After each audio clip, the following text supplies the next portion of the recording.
انما انا مبلغ واللہ یہدی وانما انا قاسم واللہ یعطی او کما قال علیہ الصلوۃ والسلام۔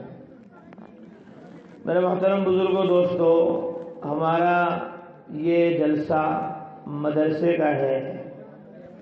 مدرسہ کسے کہتے ہیں؟ مدرسہ کہتے ہیں پڑھنے پڑھانے کو، مدرسہ کہتے ہیں سیکھنے سکھانے کو۔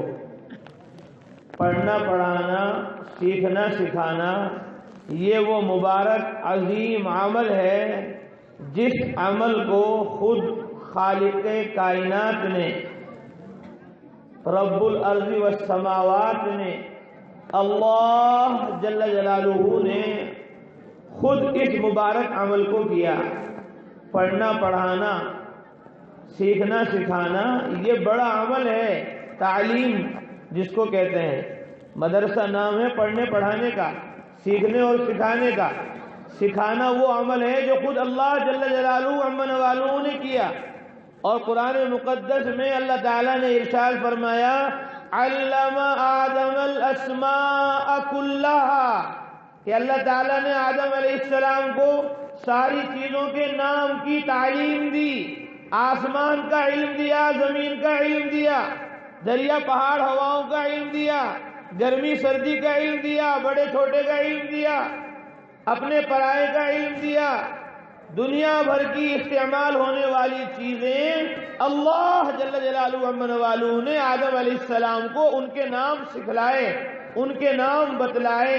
علم آدم الاسماء، آدم علیہ السلام کو سب سے پہلے اللہ تعالیٰ نے تعلیم دی ہے اور علم دیا ہے، اور پھر آدم علیہ السلام سے ایک لمبا سلسلہ انسانیت کا جاری فرمایا، اور ان انسانوں میں سب سے محبوب افضل نبیوں رسولوں پیغمبروں کو اللہ تعالیٰ نے منتخب کیا، اور نبیوں رسولوں پیغمبروں کو اللہ تعالیٰ نے علم کی دولت سے سرفراز فرمایا۔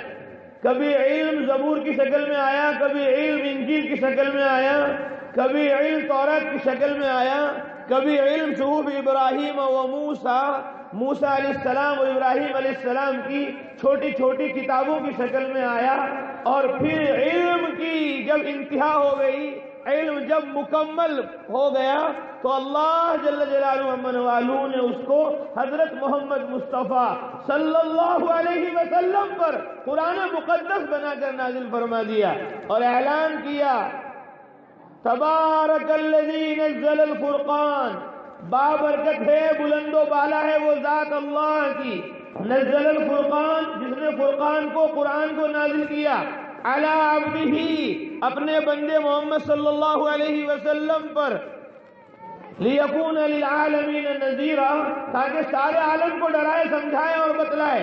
اور قرآن کی جو شروعات ہوئی ہے، اور قرآن کی جو ابتدا ہوئی ہے، اور علم کی جو شروعات ہوئی ہے، کہ علم کہاں سے شروع ہوگا؟ علم کسے کہتے ہیں؟ علم صرف پہاڑوں کو، دریاؤں کو، سمندروں کو اور چیزوں کو، سونے چاندی پیتل کو جاننے کو علم نہیں کہتے۔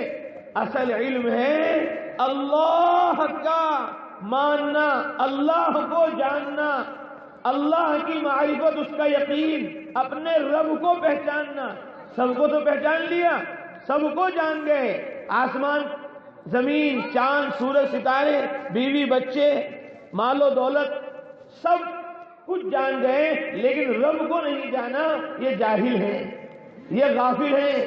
اس لیے فرماتے ہیں جاہل کون ہے؟ کہ جاہل وہ ہے جو رب کو نہیں مانتا، جو رب کو نہیں جانتا وہ جاہل ہے، وہ جاہل ہے، اور دوسرے الفاظ میں وہ نامان ہے۔ اس لیے میرے بھائیو، دوستو، بزرگوں، اللہ نے قرآن نازل کیا، اور اس کی شروعات کہاں سے کی؟ فرمایا اقرا، محمد صلی اللہ علیہ وسلم پڑھو۔ میں نے کہا مدرسہ نام ہے پڑھنے پڑھانے کا، مدرسہ نام ہے سیکھنے سکھانے کا۔